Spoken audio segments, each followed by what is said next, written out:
Welcome to the Omnibus Podcast.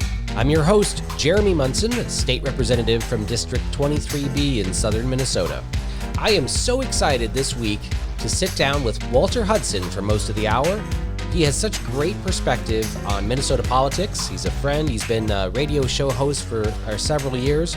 We're going to talk about how the Capitol is still wrapped in 8-foot-high chain-link fence, keeping the public from participating in the legislative process, and how these Zoom meetings are also impacting the ability to legislate.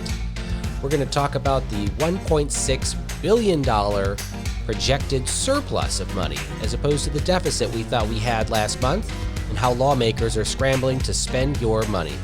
I'll be doing a legislating segment talking about deadlines, when they are, why you should care, and how activists need to get in gear and put pressure on legislators to get things done. I'll be discussing my Food Freedom Act, a bill that expands liberty and freedom for new entrepreneurs in the food business, and it's actually getting a hearing in the Minnesota House. Then we'll be talking about the Chauvin Trial and the impacts to Minneapolis as this trial kicks off. All this and more on the Omnibus Podcast, where all subjects are germane. Well, with me today is my very special guest, Walter Hudson, and I'm excited to have you on the show and hope to have you on regularly. Walter, you want to give us a little background on your political activism and how you've been involved in politics? Yeah, sure. I'll take it chronologically. So I became very active within the Tea Party movement during the Obama administration after the birth of my first son. Got that paternal kick to get involved in what the world looks like for him growing up. And from there, I got involved in commentary, ended up working with David Horowitz on a publication called Newsreel Blog, and got to know Sue Jeffers over there at Twin Cities News Talk and Ron Rosenbaum and Drew Lee, and that eventually led to having a show of my own for 3 years in the evenings, which was a lot of fun. And somewhere in the mix there, I ended up getting on the Albertville City Council. And so I've had this interesting journey between activism, commentary, and now public service. So that's really good. And that gives you, once you've served in public office, I think it gives you a little different perspective too. Yes. On how things operate, even at the city level, because it's probably more. I shouldn't say there's more pork at the city level, but you have to raise taxes on people. It definitely changes. It gives you more information to shape your perspective. What it hasn't done is calm me down. It hasn't made me into somebody who's an apologist for the status quo. I'm every bit the activist that I ever was, to some degree, even more so, because I see so clearly where the threads could be pulled to make things tighter. And that's really my story too. When I was a mad voter and when I got up here and saw how the sausage is made, I became even more upset and frustrated. Right. And so I'm very much with you on not being apologetic for the status quo. One of the things that's strange this year is that we are not allowed to have people in the state office building. The Capitol is locked down. There's like a 8-foot barbed wire fence around the Capitol, preventing people from coming into the people's house. The Constitution of the state of Minnesota, Article 4, Section 12, requires that the legislature meet at the seat of government. And it also says that neither house during a session of the legislature can adjourn for more than 3 days, nor to any other place other than which the two houses shall be assembled. In other words, with the consent of the other house. So if we were under construction or something happens at the Capitol, both the House and Senate can say, we're going to meet at the convention center in Minneapolis for this session. And if that's an agreement, then we can do that. And that would be the new seat of government.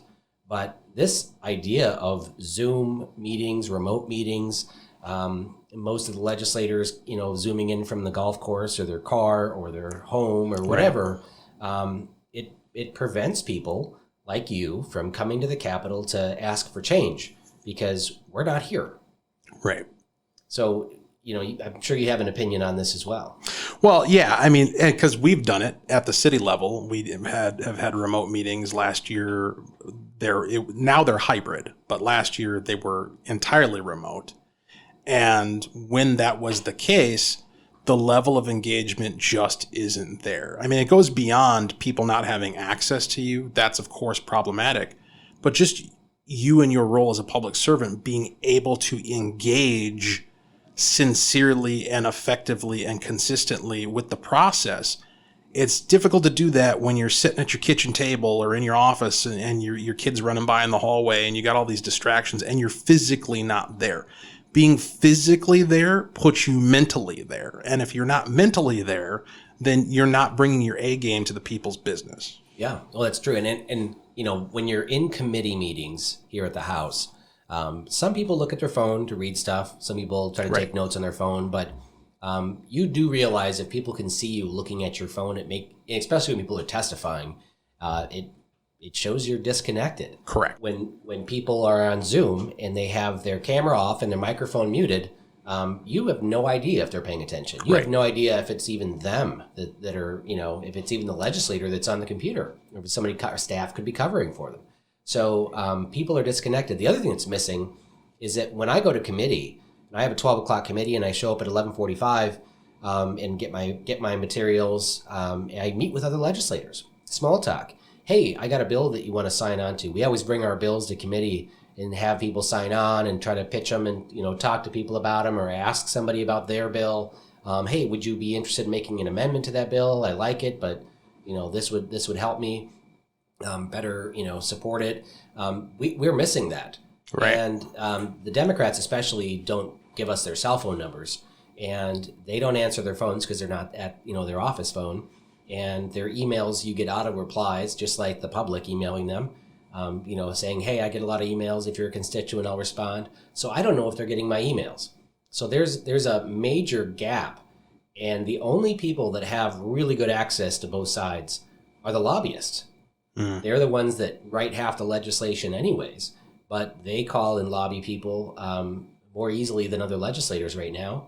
And I think that's what's really missing too, is just legislator to legislator contact, meeting with constituents in person, and then of course having every week, 2 or 3 times a week, we would have groups of hundreds of protesters or activists come to the Capitol to ask for change. And it's powerful seeing, you know, 1,000 disabled Minnesotans coming here for Disability Day in the Hill, or Veterans Day, or Medical Freedom Day, or all these other days where they come for change.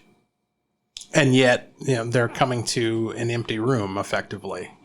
And to the extent that folks are paying attention, they're doing so through barriers that may or may not be transparent, or maybe one way to where they see you, but you don't see them.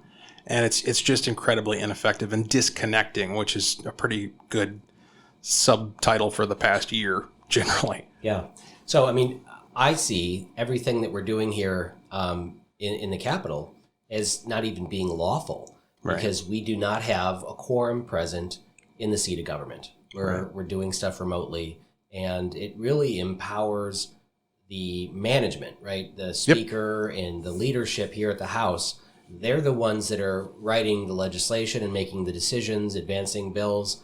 And if we don't come to an agreement on a budget between the governor, Gazelka, and Hortman until the final week of the legislature again, they will just write all the legislation behind closed doors and cram it down our throats in the form of enormous multi-subject omnibus bills on the last day of session, just like they did 2 years ago.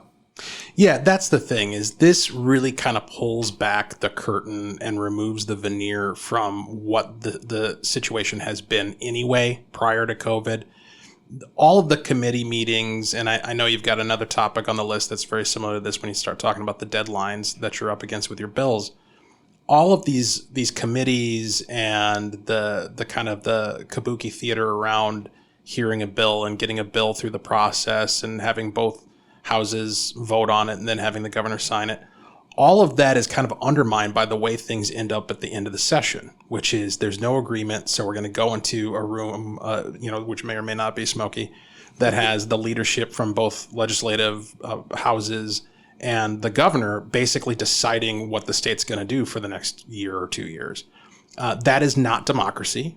That is not representative deliberation. That is an oligarchy. that is taking place under the auspices, with the dressing of democracy and the dressing of public discourse. But in reality, it's a few people who are making the decisions, and they care not about what you think, not about what your constituents think, but about what the lobbyists think and their interest groups and the people who help them get elected.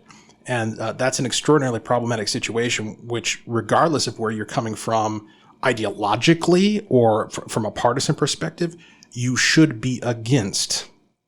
And it should be pretty easy to summon popular will in opposition to that status quo. So maybe this is an opportunity.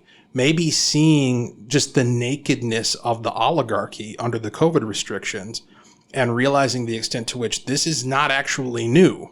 They didn't care what you thought when you could come and tell them. And now they really don't care what you think because you can't come and tell them. Something needs to change fundamentally with how government works in Minnesota. You are absolutely right. And there's one thing that we could change in government. It would be to eliminate the multi-subject omnibus bills. That is a passion of mine. Cal Bar has a constitutional amendment that changes an existing constitutional requirement that every bill have a single subject and the subject expressed in its title.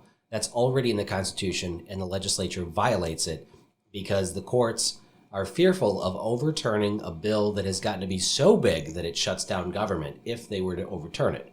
So basically, his amendment would say, if they overturn an omnibus bill, government can continue to operate on 90% of its previous budget. One of the frustrations I see is this fear of being in a room together without masks, or even with masks. If we could, right now on the House floor is 134 chairs, and there's only about 8 to 10 legislators that'll show up for session today. And that's all we're allowed.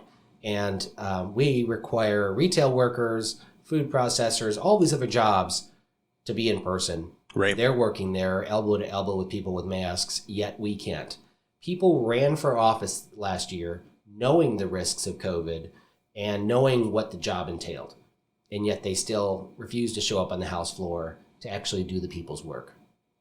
And in 32 weeks of our legislative session, the legislature has to appropriate about $80 billion in spending for the next 2 years across all of our state agencies and negotiate bills across 31 House committees. And since the start of the legislative session, there's only been less than 10% of legislators that are on the floor. And so, yes, you can speak through Zoom. We have these weird House rules that if we want a roll call vote on the House floor, we need 15 hands. So you have to ask for permission from the legislature to get an actual roll call or on the record vote on bills. And if they don't want to be on the record because they're fearful of what their constituents will say, whether they vote yes or no, they'll deny you hands. But when you're in a room and you can see people not raising their hands, you can call them out. Their constituents can sit in the gallery and watch their legislator choose not to be on the record. But now the speaker asks for people to email her anonymously, or email her directly so it's anonymous. And there's, very few times where we get hands because they just don't want to be on the record on these difficult votes. And that's very frustrating to see from a lack of transparency. And of course, just the centralization of power here at the legislature is getting worse and worse during COVID. Well, it's also alien to me coming from the perspective of somebody who sits on a city council because we don't get to do any of that, nor would I want to. But when we do our stuff remotely, or when we did, we were required to take roll call votes under the advice of our city attorney, specifically so we could have it on the record who voted yay and who voted nay. I mean, that's something that the public has a right to know. And the notion that you would take steps to conceal your position on an issue runs counter to the whole notion. They claim that, we love democracy and everything's for democracy and we need to this sacred house in the people's house and all of this rhetorical nonsense that they clearly don't actually believe in when you drill down to how they actually run their business in that house. Hopefully we can get change and hopefully we can advance the single subject bill here at the House. We've requested a hearing, and this is the finance year, so next year is the second year of the biennium. That's when we handle a lot of the policy changes. So I'm hopeful that we can get a hearing next year on the single subject bill and bring some more transparency to government. So let's talk a little bit about the deadlines here at the legislature. As part of the series we called Legisplaining, where we provide a little more detail on a part of the legislative process. Deadlines are important, and the deadlines this year, this is when you have to have bills, the different stops they have to make in committees.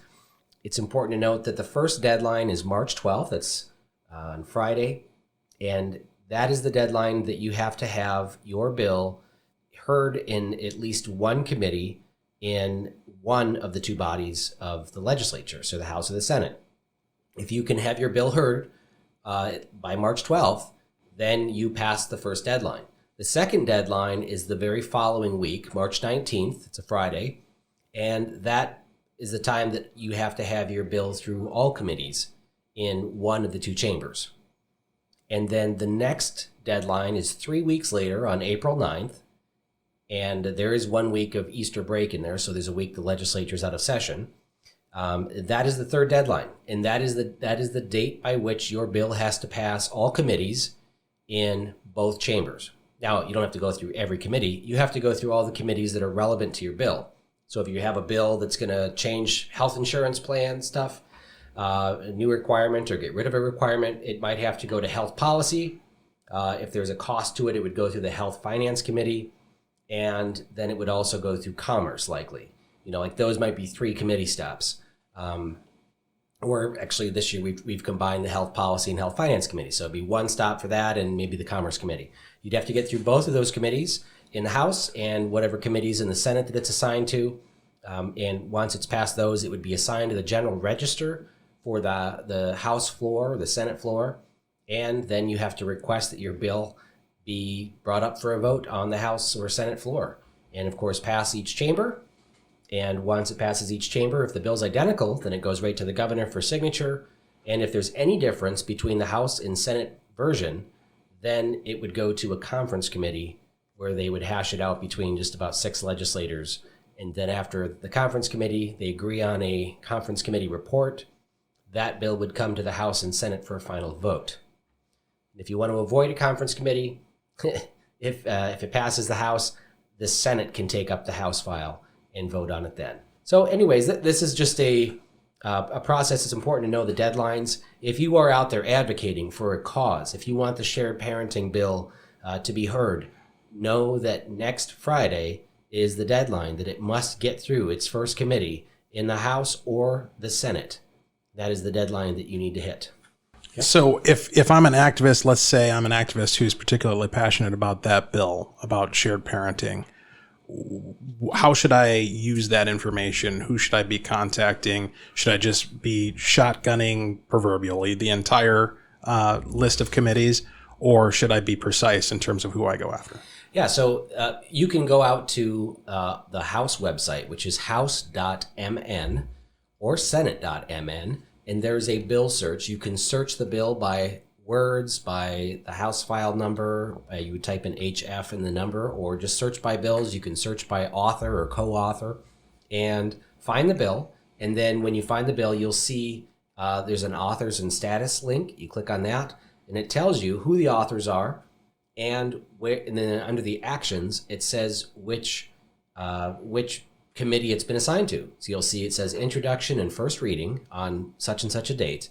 And then it's referred to, and then it'll have the committee, which is a hyperlink. You can click on the committee, and then you can see all of the members of that committee. So the committee membership. And then you click on the membership, you see the committee chair, the vice chair, and then the Republican lead, because they were in the minority, and each of the members with their email addresses and phone numbers. And you can call or email every single person on that committee and say, I want this bill to be heard. Please hear this bill. We've requested a hearing on the bill, and try to get the bill heard in committee. So another layman question, for the average resident out there who's interested in seeing a bill passed. what's the process look like to get a bill heard on a committee? So if you're sitting on a committee, which I'm sure you do, and you want to have a bill heard on your committee, but you're not the chair, what can you do to put pressure on the chair to make that bill heard? Well, as a member of the committee, let's, for instance, I have a bill that's being heard in the Ag Committee on Monday. I don't sit on the Ag Committee, but I introduce the bill, and then I request of the committee chair a hearing on my bill.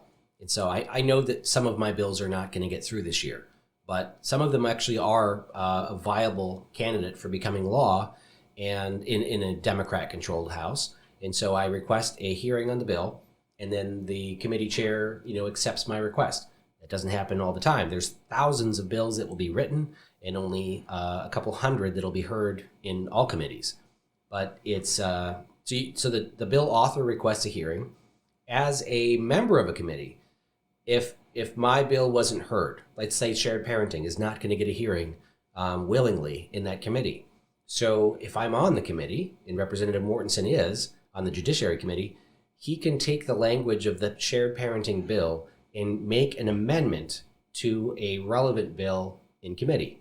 So if there's any bill that comes to that committee that touches that chapter of law where shared parenting is, then he can make an amendment and offer that, and it only takes one member to ask for a roll call and force a vote on that amendment. That's how you can get it heard. You can also do it on the House floor. But if you want to have a shot at actually improving legislation, the best place to do that is in committee, because it's a smaller group of people. You work with each other more frequently. There's some more debate, and some committees have rules where you can make amendments verbally, to actually go back and forth and improve the amendment. But most committees have a rule that say you have to post amendments 24 hours in advance. So if you go to that, Ag Committee or the Judiciary Committee online, and you scroll down, you'll see a list of all the bills that are coming up in the next couple of meetings. And 24 hours in advance of the meeting, they will post the amendments to the bills, so you know which amendments are being brought forward. So you can't just sneak one in there. If they're going to bring up a bill that touches on the shared parenting chapter of law, and Mortensen files an amendment to that bill, it's going to be posted. The committee chair could decide that they're going to, pull the bill, not hear it.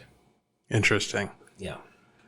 Yeah, the potential for shenanigans starts to become sort of clear when you start to think about all the different moves that can be made. And it's also really important, and I tell people this all the time, to understand about the committees, because let's say that you are an advocate for shared parenting and you're just passionate about it, and it's going to get a hearing. It's actually going to get a hearing in committee, not through an amendment, but the actual bill.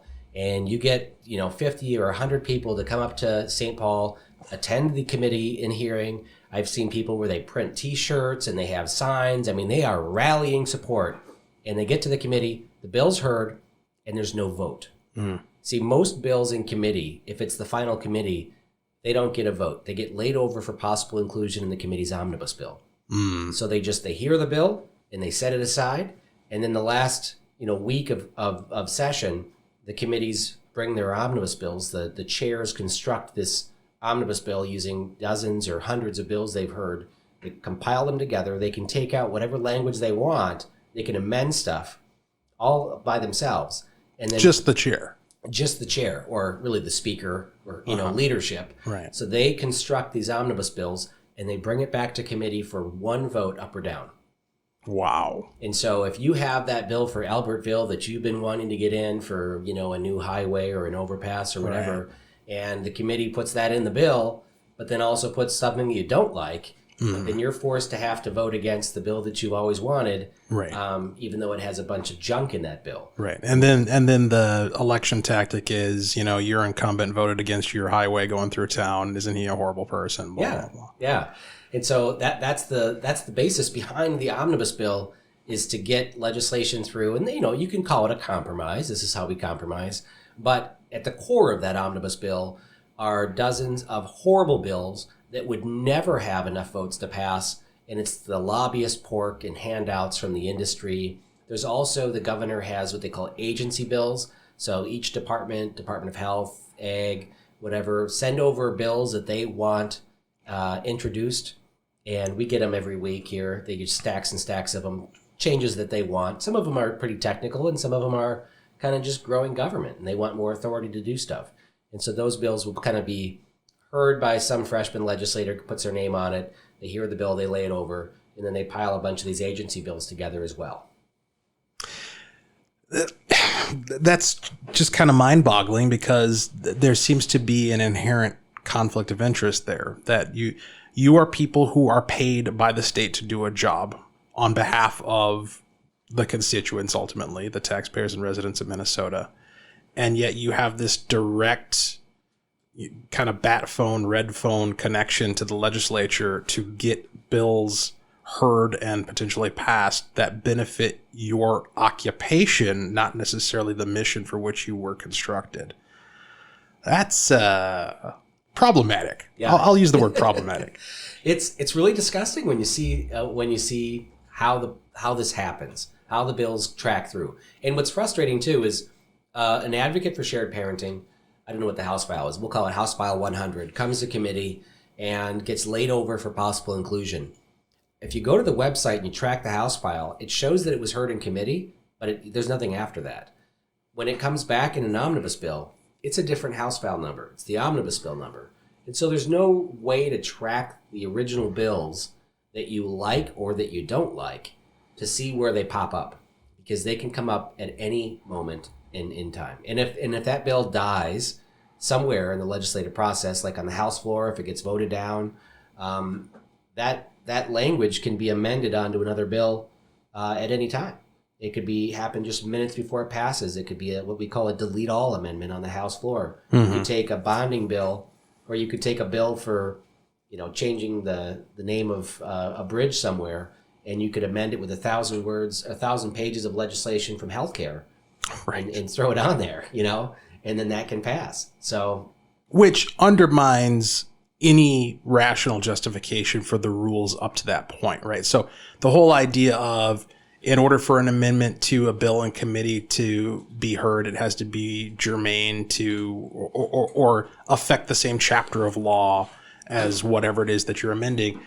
There's no point in having that restriction to an amendment if the leadership can, at the end of the process, do the very thing that you're prevented from doing in committee. Yeah, that's right.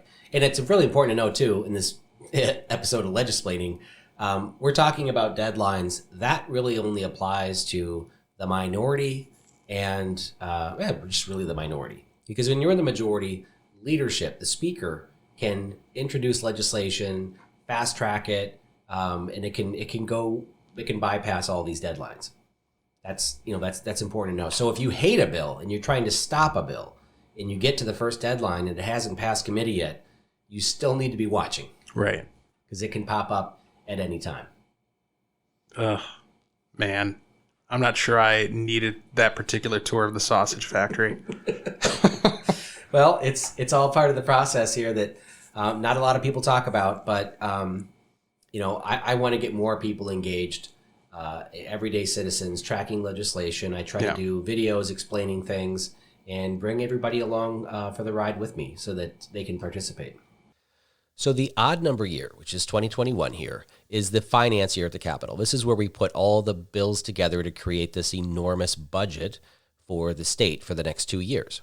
The budget has been increasing, of course, every year that the legislature's been in session. Unfortunately, there isn't a big push to reduce government, reduce spending, and especially in times like this when taxpayers are having to make do with less. They're making major cuts in their family budgets. The government should be doing the same. Last week, the state economists put together their forecast for the current biennium, the remainder of the current biennium, which goes through the end of June of this year, and for the next 2 years, which is the next biennium, which is what we are budgeting for right now at the legislature. They had previously, in November, projected a significant deficit, over $1 billion deficit, for the next 2 years. So we were looking at figuring out how to make cuts, or if you're a Democrat, how to raise taxes to cover that. The good news is last week, the economists came out and said we no longer have a projected deficit. We have a $1.6 billion projected surplus. This is due to all of the stimulus money coming in, higher than expected income tax revenues. The state of Minnesota is spending less on health care, partially because we locked down the clinics so people couldn't actually get care when you have government paid health care and then the government denies you care. They save money. And the federal government is also paying a larger portion of Medicaid and services, health services. So there's projected savings. It's still taxpayer money coming from the federal side, but the federal government can sit and print money out of thin air, whereas the state is constitutionally required to have a balanced budget. So the good news is we have a big surplus. The Democrats are now trying to figure out how to spend it all, and Republicans are also looking at figuring out how to spend it in the form of tax cuts or returning it to people. Some of the major proposals that are being considered are forgiving the income tax on the PPP loans that were forgiven. So if you had received $1 million loan for your business and used it for legitimate business expenses, rent, payroll, utilities, and then the federal government forgave that loan, so then it was a gift from taxpayers, that would be taxable income at the 9.8% corporate tax rate in Minnesota. And so a lot of people were surprised that they got these big tax bills, or that they will be getting them. And so the legislature is looking at waiving the income tax requirement for those forgiven loans. That would reduce the projected revenue at the state by almost $500 million. Another way to get that through for Democrats, because they're not very supportive of waiving this income tax for businesses, is to also waive the income tax that people did not have taken out of their unemployment checks. So many people were making more money on unemployment than they made in their day jobs, and the $600 a week extra bonuses are taxed, but the money was not taken out of their checks when they received their unemployment. So they are going to be receiving likely tax liabilities as they do their taxes this year. And so the Republicans in the Senate passed a bill that forgave PPP loan forgiveness, the income tax on it, as well as the income tax liability for unemployment. And so that package is traveling through the Senate. Of course, tax bills really have to originate in the House, so I'm not sure how this is going to work, but hopefully we can put this together. That may be an option for, quote-unquote, spending the surplus. But the good news overall is that we are projecting a surplus at the state, and this is a great time to return the money to the taxpayers, either in the form of tax reductions or just sending out the money to the people who paid it in, which is why I've introduced or reintroduced the Give It Back Act, which would return the 1.6 projected surplus, as well as the $2.4 billion of your money sitting in the budget reserve account. There is a law I disagree with that was passed many years ago that says anytime we have a surplus, 1/3 of the surplus must go into the budget reserve account, or the rainy day fund, as it's called. My problem with this rainy day fund is that it has $2.4 billion in it, and whenever there is a deficit coming, the legislature simply could dip into the budget reserve account to cover any losses, as opposed to actually going through all of the state programs and looking for programs that are inefficient, ineffective, or not bringing the results we originally anticipated, and actually making cuts. Government will never cut existing spending if it isn't forced to do so. And that's why deficits, as terrible as they are to see, are sometimes beneficial for the purpose of shrinking government. And so that's why I disagree with having the budget reserve. Government will continue to grow and grow as there's a surplus, because there's extra money coming in. And then when there's a deficit, they just take money out of the budget reserve and never shrink government. So this is why I'm opposed to it. I hope we can get rid of the budget reserve account, and the Give It Back Act would send all of your money back to you. It would be about $1,000 per person, or $2,000 per married couple, and this would be returned to you. And it's not like the federal government where they're printing money, and you're just printing money out of thin air to send it out to people. I'm in the minority in the Minnesota House, which means usually you just sit back and you vote no on a lot of stuff because the Democrats have no problem with just advancing just absolutely crazy liberal agenda, even though Republicans control the Senate and most of their stuff isn't going anywhere. Right. So they're busy advancing socialism, and it's easy to sit back and vote no. There are some bills that I believe in that I believe the Democrats should believe in. And so it's important to try to get those things through, expanding freedom and liberty where I can. And one of those bills is called the Food Freedom Act. And this bill removes regulation, kind of burdensome government regulation on what they call the cottage food industry, which is people that go to farmers markets and sell, canned pickles or breads and bakery goods, other, foods that are not processed in a facility. Once you start producing food, the Department of Ag comes down on you and says, okay, we want to see your facility. You have to have a commercial kitchen. If you want to sell food that would normally be sold in a commercial kitchen, they don't let you. I mean, it's a restriction. There are a lot of people that sell food illegally. Right. But, the enforcement action of the Department of Ag is pretty limited. So if you go to a church and they're doing a fundraiser for food, there's a chance they could be violating the law. I'm picturing a very potentially funny skit you could do about the ag cops going around shutting down potlucks and the like. Well, it's important, and especially what happened during the pandemic, we saw a disruption in our supply chain for food, and that was concerning. It concerned a lot of people, especially the switch from closing down restaurants, just even closing schools, where so many of the milk lines produce those little pint-sized milk containers, and then all of a sudden there was a milk shortage. Right. The companies that were producing 20-gallon jugs of milk, they weren't selling everything in gallons, and so there was a major disruption in our food supply. The Food Freedom Act removes government's restrictions as long as the seller informs the consumer that what you're buying was not made in a commercial kitchen. So it's if you are in my town, we frequently around Christmas time we buy tamales made by people in the local community. We'll buy dozens of tamales. It's a traditional Christmas thing, and those are illegal to sell. So I'm not going to out the person doing it, but there are several people in my community. We have a high Hispanic population that make tamales, and that would be illegal. Same in the Somali community with sambusas. That anything with meat in it is illegal to sell without having a commercial kitchen. If you want to start a business selling those products, you have to have a commercial kitchen, and that bar means you need to spend $250,000, having everything stainless steel and commercial and fire suppression and stuff. And then have the governor shut you down. Yeah, right.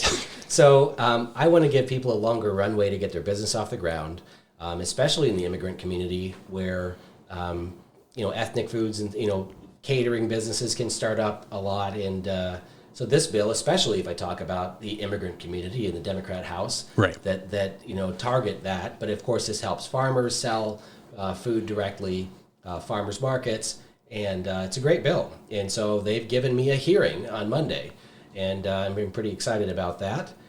There's a good chance we can get some of this legislation through to expand freedom. I think there's 35 states that have some form of the health or the Food Freedom Act in place, and they have not seen an increase in foodborne illness. Right. So I think it's a good win for freedom and liberty, and I hope to get it through the House. Yeah, it sounds like a fantastic effort, and you're exactly right. In the position of being in the minority, you can throw bombs all day long and vote no, and it is easy, but doing the hard work of trying to find something that you can get agreement on that gets you a little bit further downfield on freedom, that's fantastic. Yeah. So it's there are not many Republicans that have Republican bills. I should preface that. There's Republicans that get hearings on bills, but usually it's Republicans that grow government that get hearings in the minority. So this would be one that would actually cut government, and that would be a great thing. On Monday, we began the jury selection for the Derek Chauvin Trial in downtown Minneapolis at the Hennepin County Courthouse. You've seen pictures likely in the news where they've set up barricades, razor wire, and businesses are boarding themselves up in anticipation of people from all over the country arriving in Minneapolis to protest, and there's a chance of them doing things worse than that. So, Walter, what are you seeing in Minneapolis for people preparing themselves, their families? Are they going to go to the grocery store and stock up in anticipation of violence happening, or what do you think's happening? From my perch in a northwestern excerpt of the Twin Cities, I don't see much in the way of preparation. It seems to be, and to my great frustration, because ever since we saw chaos in the streets last year, I've been doing what I can from my small perch on the city council out there in Albertville to try to react and try to respond and try to have some preparation. Now, I do know from having had conversations with staff at various levels out there that law enforcement is preparing, and that's happening statewide, but it's happening very quietly. That they're not making a big stink out of it, partly because it's a highly controversial situation and you don't want to attract unnecessary controversy and attention. But also, there doesn't seem to be, at least from where I'm looking at, the political will to even acknowledge that this is coming. And it's kind of like when a storm is coming and everybody's going to the beach and not boarding up and not preparing for what's coming. And I think this is going to potentially end up hitting us as a community in some respects harder than the first go around, because people are proceeding under the delusion that, well, that's something that happened last year and it's all kind of over. Yeah, well, that's very true. I mean, one of the factors that plays into this is the weather. I went out on social media and said, boy, I wish we would have started this trial in January so that when we had sub-zero weather out there, people wouldn't be protesting. But the weather is changing quickly, and it's going to be warm by the time this trial gets underway. And unlike what happened last year, where it just happened all of a sudden, now people have known for months that this is happening. People have taken time off of work. They can book airline flights to come to Minneapolis. I mean, there's a lot of preparation this gives them time. So there's a possibility of both sides, both law enforcement and people that want, anarchists. There's preparation on both sides, and I think the chance of something bad happening is very real. Well, and that's my greatest frustration as a father and a city council member in a small town. What drives me nuts is hearing these briefings from officials telling us, well, we're preparing for all these terrible things to happen, and we have reason to believe that they're going to because of the intelligence we're seeing on social media and the things that are being outwardly said just out in the open without any attempt to even conceal them about and I'm not talking about, your next door neighbor with his Facebook group saying they're going to come down Minneapolis and cause trouble. I'm talking about well-funded and organized non-governmental organizations that are saying we are going to engage in, what do they call it, direct action in response to this in order to forward our narrative. So you have organizations that are planning on criminal activity, and you make reference to the notion of flying people in or busing people in. We've already seen that happen both here and elsewhere around the country. And so my great frustration is that sounds to me like conspiracy. That sounds to me like organized crime. We have laws on the books to deal with that. We have this thing at the federal level called RICO that's designed specifically for people who are engaged in conspiracies to commit crimes to be dealt with and not be able to dodge bullets through legal trickery and say, well, I wasn't there. I'm not the one who lit that on fire, even though you're the one who paid for the bus ticket that sent the guy there to set it on fire in the first place. So I don't understand why there isn't more action taken to go at the root of this thing, take the axe to the root of what's causing this, go after the organizers, go after the funders, and prevent it from happening in the first place. Oh, I like the idea of using RICO. What really concerns me is when they start using laws around domestic terrorism, because there's a gray area where many people think of domestic terrorism as something, where I don't even know how to describe it. I'm concerned that Walz is now talking about conservative groups. Yes. And this isn't just Walls, it's national. We hear people talk about libertarians. I had people attacking me on Facebook because I had a Gadsden flag on a T-shirt. Right. Actually it said "Don't cough on me," but it was a mask on the snake. But it was people saying that's a hate group sign. That's a domestic terrorist flag. And I'm like, this is the Gadsden flag. And so I think there's a concern that they're going to start roping conservative groups in here who are out demonstrating, under their First Amendment protection. And that's where I'm getting concerned, especially when we talk about facial recognition software being used to just identify people, and violations of people's Fourth Amendment. And so I have great concern about where they expand domestic terrorism to start looking at groups, even if it's, and so that makes me have to protect many of the people that are out demonstrating during this trial. Right, where I don't see the same with them, politically. But last summer, I went to great length to tell people on social media and everybody I talked to, there are thousands of people demonstrating peacefully, and there are a lot of bad actors too. But we have to protect people's, First Amendment protection, rights, and it's going to be a tough needle to thread here in the next month. Well, you're right. There is nuance there. That the issue, as we've seen time and time again, is that there's a double standard in place, and the left is employing their broad, sweeping, and fallacious definitions of what constitutes terrorism, what constitutes white supremacy, and such, in ways to weaponize those double standards against their political opponents. But I think the effort needs to be made to thread that needle in such a way that uses accurate weights and measures and affects justice.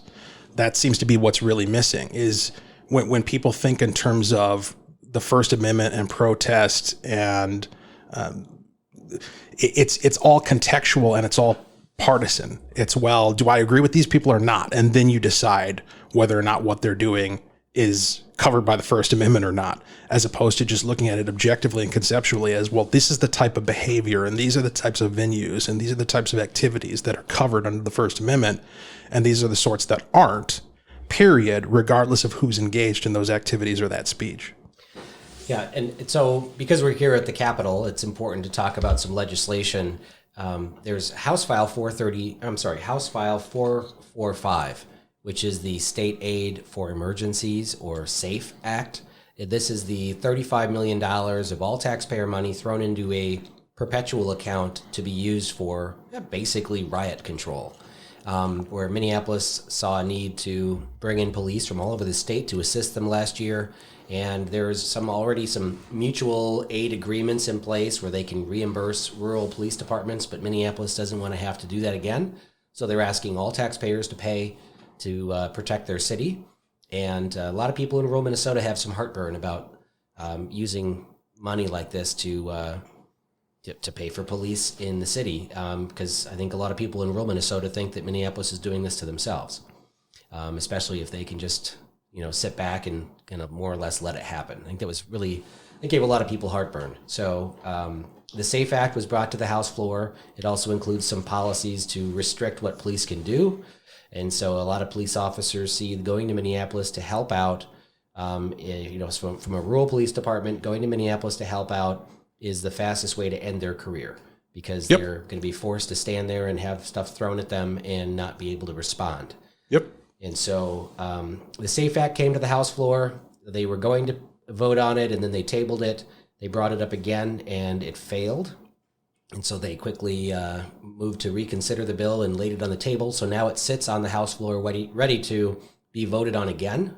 And it sounds like it might come up on Monday for a vote. And it's important to know, Republicans didn't take this bill down. Democrats did. It was members of the Posse Caucus thought that this bill did not go far enough. And so they voted it down. Yeah, it is always interesting when the wholly disparate interests of the left and the right seek the same thing, which is the death of a particular bill. In this case, rural communities, and not just rural, once again, just outside of Hennepin County, where I'm at, the sentiment is overwhelmingly, we have no desire to be a part of Minneapolis's mess. And, I've got associates who live in Minneapolis and, of course, are on the left side of the political spectrum who have tried to get cute with libertarian arguments and say, well, you guys are always talking about local control and we want to defund our police. You should be supporting us because that's a local issue. Well, it's not a local issue when you start having to pull the trigger on your mutual aid agreements and are coming to the state to ask for money that's paid for by everybody outside of Minneapolis to bolster your protection needs because of the policy decisions that you've engaged in, and frankly, even just the rhetoric that you've engaged in, which has endangered your community. It starts to have an effect upon everyone around you and the state as a whole. Yeah, that's true. There's a lot of police regulations or policy bills that are coming through the House as well. Most of them I'm not supportive of, but one bill that was introduced by Representative Aisha Gomez, who's one of the most far left Posse Caucus members, along with Jamie Becker-Finn and Representative Feist, and then also as co-authors myself, Representative Miller, and Lucero. So we have some very conservative legislators and very liberal legislators together on this bill that does ban facial recognition technology from being used by government entities without a warrant. And so, I actually met with the ACLU to talk about this as a violation of our constitutional, privacy. And it's going to be an interesting discussion. I hope this bill gets a hearing because I'd like to draw out all the opposition to it and talk about, how police plan on using this. Yep. And what they're doing today and what they're doing with the data. As someone who has not read the bill, I'm curious as to whether or not you've thought through some of the ways that people might try to circumvent it. So, for instance, if it bans government from using facial recognition, will they be able to say, well, we're not doing it, but we have this contractor that we're working with that's entirely private, even though they're working for us and passing us their information, that is using facial recognition? Yeah, it does ban any person acting on behalf of a government entity from using it as well. So that would cover contractors. Now, what it doesn't ban is Target from using it in their stores. Sure. So I if a shoplifter if they take a picture of a shoplifter and they enter it in their system and say, we want to know if this person or this group of people are going, if there's shoplifters work in teams. So if any of these people go into any of our stores, that would alert security. I support their right to do that, and they're going to post signs saying that you're on surveillance, which they have already, and it could flag their security to see that this person is suspected to be that other person in the other store that stole, and to follow them and watch them. Right. And it's not going to automatically call the police. Somebody is going to have to intervene and look at them and watch that person. Right. And if they do I think I support their use of that technology. I don't support the police doing that. Mm-hmm. Yeah, well, and the difference in role there is pretty clear. The target doesn't have the ability to kidnap you and take you somewhere and throw you in a cage, right? Yeah. So their ability to initiate force is null, as opposed to the state, which has broad authority in that category. Yeah, and when license plate scanners came out, that gave me heartburn, because then you have, police are just driving around reading all the license plates all the time and logging the information. Yeah. And at the time it was public. So if you had a guy who, beat his wife, she got a restraining order, she moved into an apartment somewhere, and he would just log in and punch in her license plate number and could find out where she's parking every day on the street and could track her down. Right. And so there was an issue. And of course, even if it's not public, we know how well Minute, or the IT group at the state, works to protect our data. So everything is hackable. And I have concerns around somebody being able to track where you're going because they have cameras set up everywhere. Well, and also just the nature of a scenario where the police are checking every license plate that drives by them without having to put any effort into it, and for no reason, right? Like probable cause, the notion of this is a suspicious vehicle for reasons that I can articulate. Therefore, I'm going to look up the license plate and see if there are any warrants out on it or whatever the case may be. Yeah. Yeah, so I look forward to this. I mean, I'm supportive of the bill. I signed on in support. And I don't know exactly, 100% that I'm going to vote for the bill, but sometimes being a part of the bill, you're a part of the conversation. And I hope to have a hearing on this bill so that we can, figure out all the reasons why police absolutely need this technology for law enforcement. And then I would probably oppose it. But if it is an extra tool that can be used and expands government and more surveillance and can violate your Fourth Amendment, then I'm going to remain supportive of the bill. Any final thoughts on the Derek Chauvin trial as we as this kicks off on Monday, where they start jury selection and? Well, I just am not at all confident that justice is going to be served, and normally that would be a targeted statement at the trial itself, but broadly in our community, I'm not confident that justice is going to be served, that people who are innocent and trying to go about their business are going to be able to during the course of this thing, and that they're going to get the protection that they deserve as taxpayers and residents, and just as human beings in the state of Minnesota. It's unconscionable to think that we have to doubt whether or not our law enforcement is going to be allowed to do their job to protect innocent people and protect property.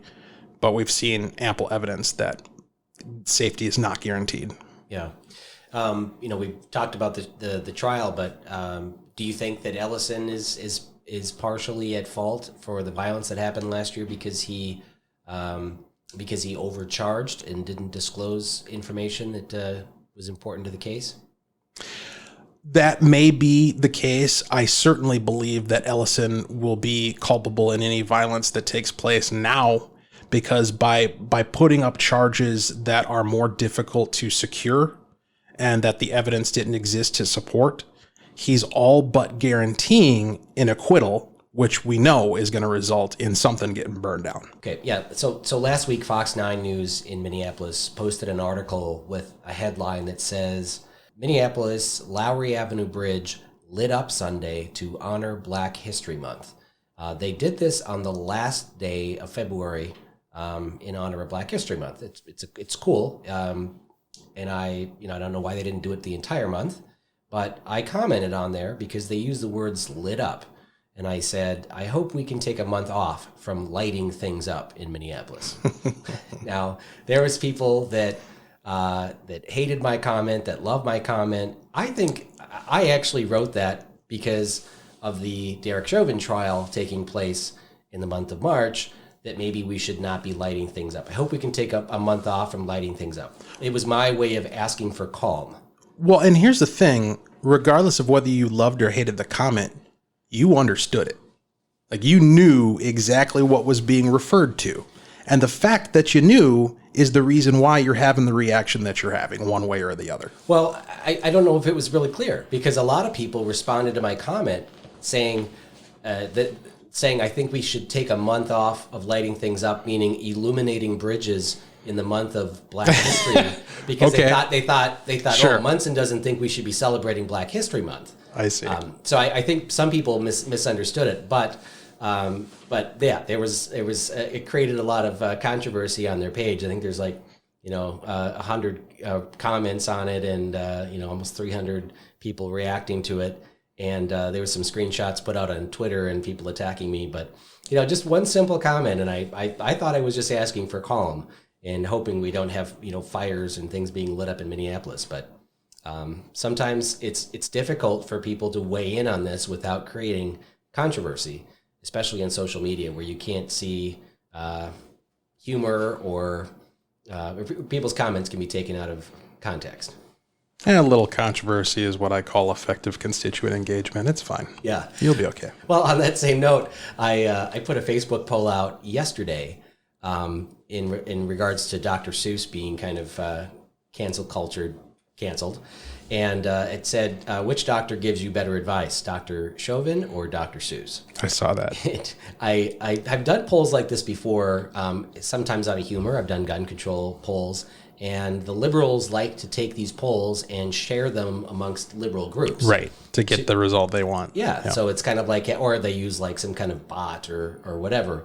But knowing that was likely to happen, I have very bipartisan bill coming up in committee on Monday, and I like to get input, and I want to expand the reach of my page. So knowing, and I've met with Facebook corporate employees, they actually fly out here to meet with us to talk about how to use their tool. And I know that having a more engaging post and having it shared will then expand the reach of your subsequent posts on your page. And so when they took this over to mess with the poll, it's now been shared. It's now been seen by almost 500,000 people. And I think there's like 70,000 people that have voted in the poll. This is just 24 hours later. Right. And so I went on to the post and thanked all these liberals that were sharing it to hundreds of different, Bernie Sanders national groups and everything, and with the message, hey, let's mess with this and let's protect Fauci. And I thanked him. I said, thanks for doing this. Now you've expanded the reach of my subsequent posts, right? And I don't have to pay to boost it. Right. So it was so they were really well used, but it was created a lot of comments. I think it's hilarious that people felt like they needed to defend Fauci from your Facebook post. Yeah. And against an author that's been dead for 30 years, right? Who was a socialist himself. I mean, he was very, very left. Right. But not left enough. Yeah, evidently not. So, well, thanks for the great conversation on the Derek Chauvin trial. Well, you've managed to waste an entire hour listening to the Omnibus podcast. I hope you've enjoyed my perspective and Walter's perspective on legislation and initiatives here at the Capitol. If you have ideas for future podcasts and segments you'd like to hear us discuss, you can reach out to me at jeremy@jeremymunson.com, and you can also text me. Send me a text message to 507-200-8448. Again, it's 507-200-8448. If you would like to also help out with the podcast, do some editing or producing it, you can also volunteer. That would be much appreciated. I'm trying to do this podcast to bring more transparency to the legislation, to do a little deeper dive, and to teach people about the legislative process to get them more engaged. And I can always use more help to do that. Don't forget to share this podcast on social media to invite more friends into the legislative process. So thank you, everyone, for listening to the Omnibus podcast, where all subjects are germane.